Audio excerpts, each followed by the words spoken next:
नमोस्तु। ओम नमः सिद्धिभ्यः।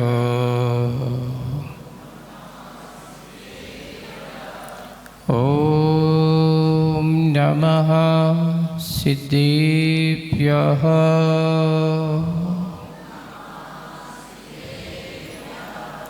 जय श्री ओम नमः सिद्धिभ्यः।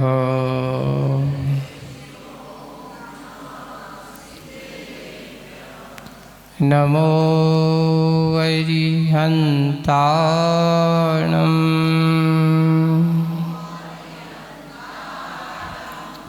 नमो सिद्धाणं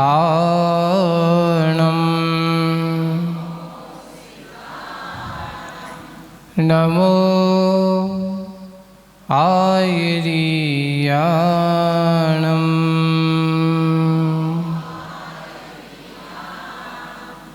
नमो वज्रायाणं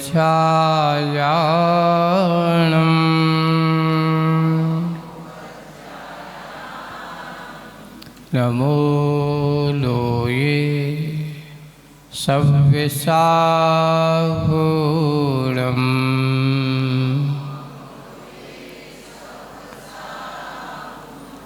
बोलिए पंच परमेष्टि भगवंतों की। शासनिक भगवान महावीर स्वामी की।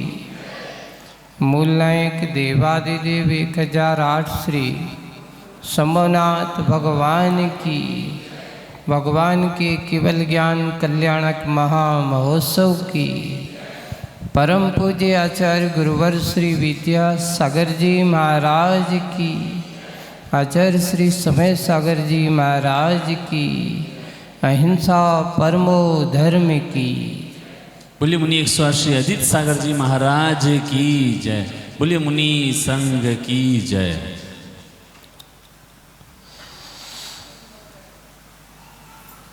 दर्शन पाठ में पंडित दौलत राम जी ने एक दर्शन पाठ लिखा है। सकल गे ज्ञायक तदपि निजानंद रसलीन। किसको याद है? कितने लोगों को याद है? 1 2 3 4 5 बस 5-6 भी पीछे भी दिख रहे हैं। अच्छा, पाठ करते हो कि नहीं करते हो? नहीं करते हैं। अध्यात्म पूरा भरा पड़ा हुआ है इसमें। वस्तुतः अपन उन शब्दों में अपने भगवान के सामने हम जाकर के एक विष जैसे एक छोटा सा बालक होता है और माँ के सामने पूरी की पूरी अपनी बात क्या कह देता है, मन से छुपाता नहीं है। ऐसे ही जिन्हें अपने भगवान पर आस्था होती है, अपने भगवान पर विश्वास है, भक्ति भाव से भर करके और जाकर के पूरी की पूरी बात अपनी कह देता है। भगवान मैंने क्या किया है, वहाँ पर कह कर के अपनी कामना करता है, भावना भी रखता है। फिर वो कह कर के तो वहाँ एक लास्ट में एक छंद में बहुत अच्छा उन्होंने दौलत राम जी ने लिखा है। आत्म के हित विषय कसाय, इनमें न मेरी पर नति न जाए। मैं रहूं आप में आप लीन। हे भगवान मैं क्या करूं?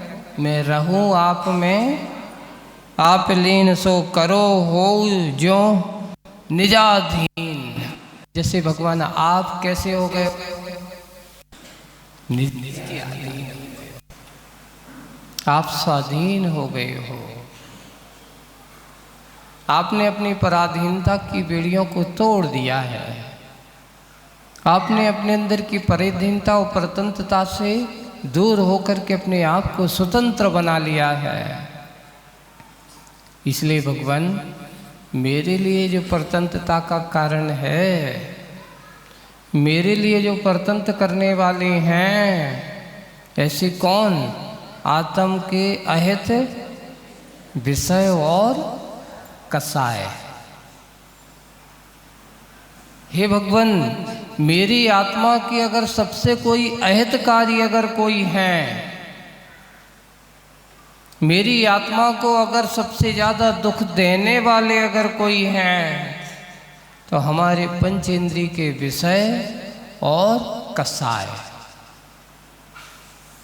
ये सबसे बड़े शत्रु हैं। दुनिया में लोग कहते हैं कि मेरे बाहर बहुत सारे शत्रु हैं, लेकिन जैन दर्शन और अध्यात्म ये कहता है कि दुनिया में तेरा कोई शत्रु नहीं, शत्रु अगर कोई तो तेरे अंदर है। शत्रुता के भाव अगर कहीं है तो तुम्हारे अंदर है।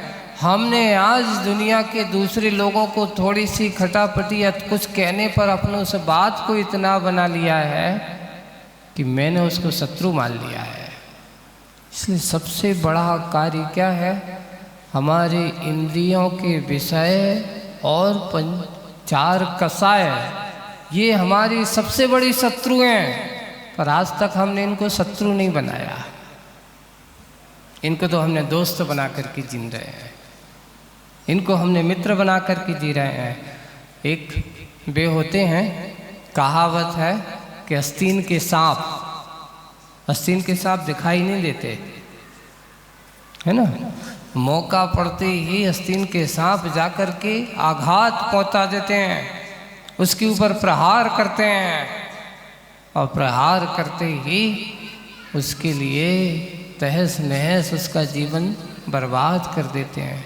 बंधु, अगर देखा जाए हमारे सबसे बड़े कोई दुश्मन अगर हैं तो हमारी अपने ये विषयों की प्रवृत्ति और कसायों की प्रवृत्ति। क्या किया हमने? हमारी कसाय बढ़ी कि कसाय कम हुई? हम लोगों से एक बात कहते हैं, जिस दिन तुमने भगवान की अभिषेक पूजन करना चालू किया, जिस दिन तुमने किसी संतों के चरणों में बैठ करके उनकी वाणी को सुन करके अपने आप को सार्थक बनाया, कब बनाया, कैसे बनाया? आपकी पूजन तब सार्थक होगी जिस दिन तुम्हारे इंद्रियों के विषयों की प्रवृत्ति में कम हीनता आएगी, तब आपकी पूजन करना सार्थक है। भगवान की वाणी सुनना सार्थक है, कि संतों के चरणों में बैठना सार्थक है। हम भगवान की पूजन करें और हमारी कसाएं एकदम आसमान छू रही हों, हमारा थोड़ा थोड़े में ही हमारे कसाय भाव जागृत हो रहा हो, तो हमारी वह पूजन से कोई मतलब नहीं है, संत संगति का कोई मतलब नहीं है। सबसे बड़ा कार्य अगर है कि अपने आप को कुछ करना है, कोई भी व्रत हो, संयम हो, उपवास हो आदि की क्रियाएं अगर हमारी सार्थक तब मानी जाती हैं कि हमारी विषयों के प्रति लोलुपता का परिणाम कम होना चाहिए। अगर ये नहीं हुआ तो आपके पास ये सब होने के बावजूद भी आप उसको कुछ भी प्राप्त नहीं कर पाएंगे। एक और बात आती, अब आपसे पूछा जाए महाराज चतुर्मास हो गया है ना, चतुर्मास हो गया, बस एक रविवार और बीच में रह गया और अगला दीपावली भी 1 तारीख को आ गई। आज कौन सी तारीख हो गई? अब बस चतुर्मास के 10 दिन, कितने दिन? चातुर्मास के लोग कहते हैं पढ़ते हैं, अब टारगेट घड़ी चलते हैं जा रही हैं, मात्र 10 दिन। कम डाउन क्या है, अब तो बिल्कुल 1 2 3 अब जो है 10 तक की क्रम चल रहा है, एक एक दिन आपका जा रहा है। चतुर्मास पूरा हो गया। अब आप पूछो महाराज मैंने चतुर्मास में क्या पाया क्या खोया? हम एक प्रतियोगिता कराते हैं, यहाँ भी कराऊं कि नहीं कराऊं सोचते हैं। अब आचार्य जी पहले हम एक गुरुजी के नाम से एक पत्र लिखवाते थे, एक खत गुरुजी के नाम, पावन वर्षा योग तलवाड़ा, क्या खोया क्या पाया? क्या खोया क्या पाया? हमने अब सोचना, अपने आप को खत लिखना, अपने आप को सोचना, मैंने चतुर्मास में क्या खोया है, क्या पाया है। तो आप कहोगे मुंह देखी बात मत करना कि महाराज आपके सामने प्रशंसा करना पड़ेगी हमें, अच्छी बात लिखना पड़ेगी हमें। नहीं, अंतरंग के हृदय से खोजना अपने आप को। कभी कभार कुछ ऐसी चीज़ें भी होती हैं कि हमने कभी कभार जो जिन बुराइयों को हमें जीतना चाहिए था मैं जीत नहीं पाया, कमियों को पहले झांकना चाहिए। लोगों की दृष्टि क्या हो जाती है कि हम अच्छाइयों को तो याद कर लेते हैं, अपनी बुराइयों को याद नहीं करते। जबकि ज्ञानी लोगों का ये कहना है अच्छाइयों को ज़्यादा याद करोगे तो अभिमान होगा, और बुराइयों को ध्यान रखोगे तो अभिमान नहीं, सावधान होगा। अपनी गलती को महसूस करो, उस समय अलर्ट रखा, भाई पिछली बार तूने ऐसी गलती कर दी, इस बार तुझे सावधानी से क्या करना है, सावधान रहना है। इसलिए कहा कमियों को हमेशा झांकने की कोशिश करिए, अच्छाइयों को जो चल रहा है वो तो अपने यहाँ जो मिल चुका है, जो है अपने अंदर की कमी है। भगवान मेरे जीवन में सबसे बड़ी कही है कि मैं अपनी कसायों को नहीं जीत पा रहा हूँ, इंद्रियों के प्रति आसक्ति परिणाम नहीं जीत पा रहा, इसके कारण से मैं पराधीन हूँ। इसलिए भगवान मुझे क्या करो, स्वाधीन होना है।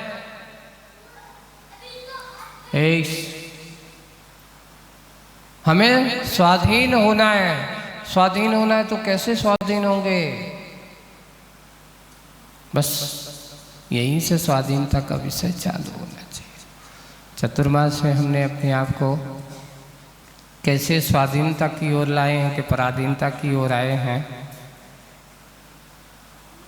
कौन कितना स्वाधीन हुआ है, आज इसलिए ऐसे कहा, हम अभी पुस्तक उठा करके पढ़ रहे थे, मैंने कहा है हे भगवान सबसे बड़ी बात है दुनिया में हम बुराई खोजने निकलेंगे तो बुराइयों का तुम्हें कितना भी जहाँ देखोगे कोई ना कोई कहीं ना कहीं से तुम्हें बुराइयाँ मिल जाएंगी, लेकिन दृष्टि अगर तुम अच्छाइयों को बना करके चलोगे तो बुरे व्यक्ति में कोई ना कोई अच्छाई मिल ही जाएगी।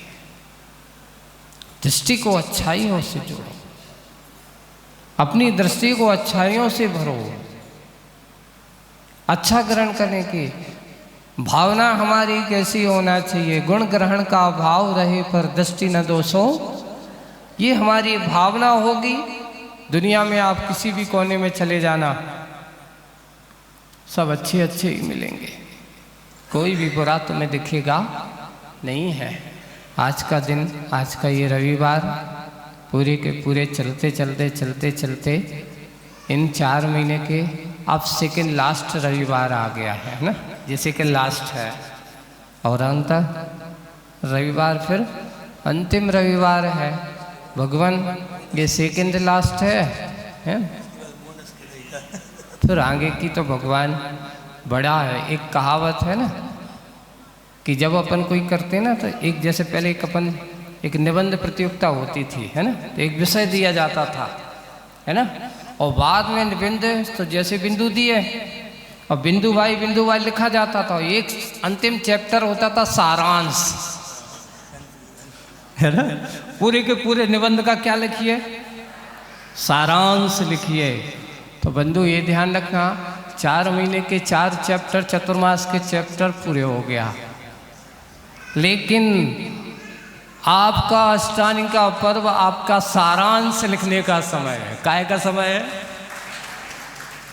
चतुर्मास का सारांश क्या निकला, हमने क्या पाया, क्या खोया। हमने सब कुछ लिखा, देखा और सारांश लिखना भूल गए, सार को पाना। तो कहावत वही हुई कि रात भर पीसो और काय में उठाया, एक छोटे से पारे में। क्यों चलाते रहे, पता नहीं चला हम क्या चला रहे हैं, क्या पीस रहे हैं, उसमें डाला कि नहीं डाला। नहीं तो दशा एक और यही थी कि कोल्हू के बैल की आंखों पे पट्टी बांध दी जाती है ना, क्यों बांध दी जाती है? इसलिए बांध दी जाती है क्योंकि एक जगह घूमता घूमता वो क्या होता है, थक ना जाए। क्योंकि दिखता है तो आदमी सोचता है कब तक घूमूंगा यहीं, बोरियत होने लगती है। इसलिए उसकी आंखों पे क्या लगा दी जाती है, पट्टी लगा दी जाती है। अब उससे जब पट्टी लगा दी जाती तो वो क्या सोचता है कि चलो बहुत चल लिया आज, तो लगता है बहुत दूर पहुंच गया हूँगा। गाड़ी कहाँ पहुंची होगी, बहुत दूर पहुंची। और जैसे ही आँख की पट्टी खुलती है तो कहाँ पहुंचता, जहाँ खड़ा था वहीं खड़े रह गए। आप भी सोचना कहीं कुल्लू के बैल तो नहीं है हम, कि जहाँ थे वहीं रह गए, कि हम कुछ आगे बढ़े, हम कुछ आगे अपने आप को आए। हमने क्या संकल्प लिया है, हमने क्या अर्जित किया है, हमने कैसे क्या। जैसे कि कहा गया है आज 2 चीज़ों की बात हुई है। तो सबसे पहला हमारा एक पारिवारिक संकल्प होना चाहिए कि हम पूर्णतः अहिंसा धर्म के प्रति समर्पित हैं।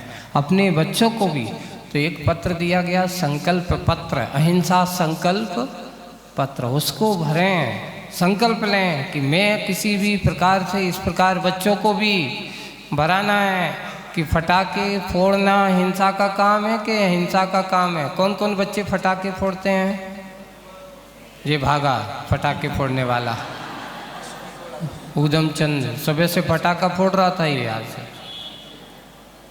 फोड़े थे, है ना? नहीं फोड़े, है ना? हाँ।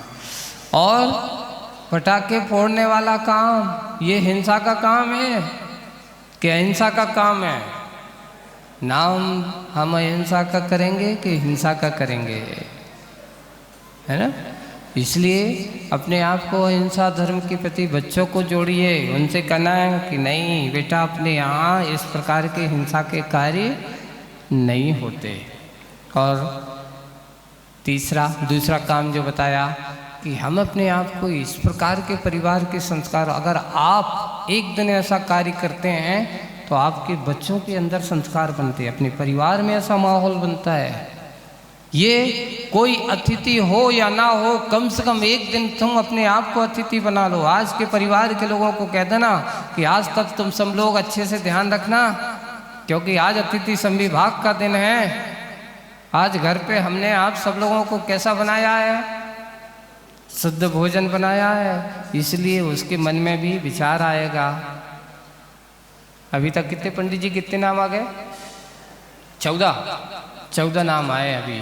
सोचो अभी 100 कितने परिवार बाकी हैं, है ना? इतने परिवारों में उनके पास अभी 14 परिवारों के नाम लिखे गए हैं।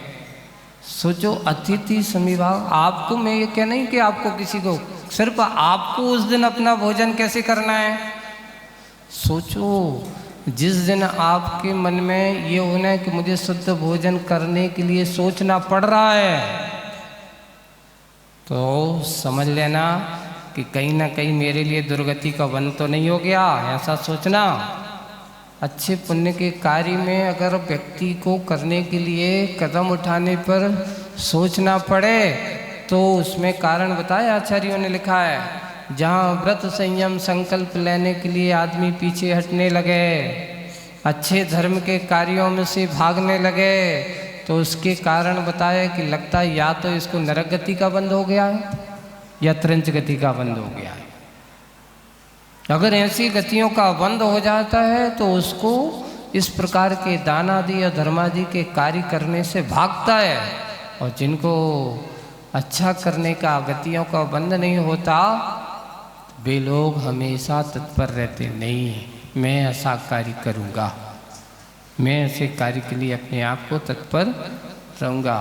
तलवाड़ा वाले आप लोग तो बड़े सौभाग्यशाली हो, कुएं के पानी के लिए लोग शहरों में तरसते हैं, 2-2, 4-4 किलोमीटर चलते हैं। तुम तो अपने घर के आसपास कहीं भी निकल जाओ, यहाँ तो पानी की है कि घर के आजू बाजू ही तुम्हारे कुएं बहुत हैं।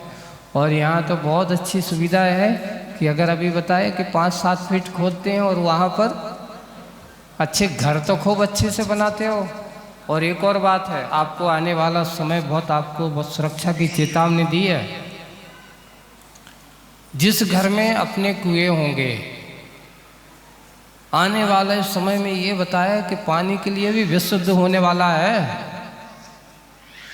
लड़ने वाले हैं। ये दशाएं होंगी कि सारी की सारी व्यवस्थाएं मान लो कदाचित फेल हो गई। तुम पराशर सोचना कि एक दिन अगर तुम्हारे घर पर नल ना आए, नल का पानी ना आए, तो आप घर पे बैठे रहे। कोरोना काल में जैसे लोगों को बड़े बड़े शहरों में और इस प्रकार की व्यवस्थाएं हुई, भोजन पानी के सामान, राशन पानी नहीं मिल पाया, तो लोग क्या हो गए, घरों पे पानी को भी तरस गए थे। तो अपने घरों में अगर आप लोग बड़ी अच्छी आलीशान घर तो बना लेते हो, लेकिन ऐसी व्यवस्था बनाओ। यहाँ तो बहुत अच्छा है कि 5 फीट 10 फीट खोलते हैं और कुआं बन जाता अपने आप। आज बहुत कल मैं वहाँ गया था प्रवीण भाई के यहाँ, बहुत अच्छा उन्होंने अपने ईशान कोण पे घर तो अच्छा बनाया। कम से कम अतिथि संविभाग को कहीं बाहर तो जाना नहीं पड़ेगा, वहीं घर बनाया। तो अपने घर के साथ अगर आपके पास जगह है तो अच्छे से खोद के रखो। उसमें से अगर आपको रोज नहीं खींचना है, मोटर का पाइप लगा दो नीचे, ऊपर नहीं, उसमें मोटर मत डालना, नहीं तो गड़बड़ हो जाती, फिर पानी शुद्ध नहीं रहता है ना।